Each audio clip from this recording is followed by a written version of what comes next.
ปีใหม่เอามาอวยใส่ให้สุขสำราญมาสร้างแดนนี้ให้เป็นแดนสวรรค์มาสร้างแดนนี้ให้เป็นแดนสวรรค์มาฟ้อนรำกันฉลองวันปีใหม่ความทุกข์ที่เคยประสบก็อย่าได้พบผ่านอีกต่อไปหมดสิ้นไปเสียสิ่งที่เศร้ามองใจหมดสิ้นไปเสียสิ่งที่เศร้ามองใจความสิ่งที่ไหลจงได้มาแทนที่เฮฮาหัวยิ้มเพื่อนเดินอย่าโศกไปเลยครั้งเดียว1 ปีวันนี้เลิกงามยามดี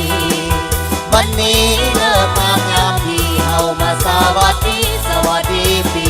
ใหม่หากไปเก็บซ้ำคมคืนเพิ่งได้คลายคืนและสิ้นสุขต่อไปหากไก่สุกแล้วขออย่าแถวขาดไปหากไก่สุกแล้วขออย่าแถวขาดไปเอาขอไว้ใส่ให้ทุกวันโชคดี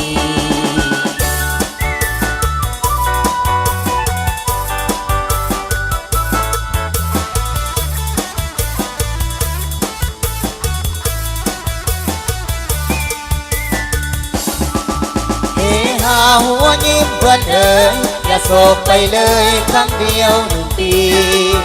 วันนี้เลิกงามยามดีวันนี้เลิกงามยามดีเอามาสวัสดีปีใหม่หากไปเจ็บซ้ำคมคืนจงได้คลายคืนและสิ้นสุขต่อไปหากได้สุขแล้วขออย่าแถวขาดไปหากได้สุขแล้วขออย่าแถวขาดไป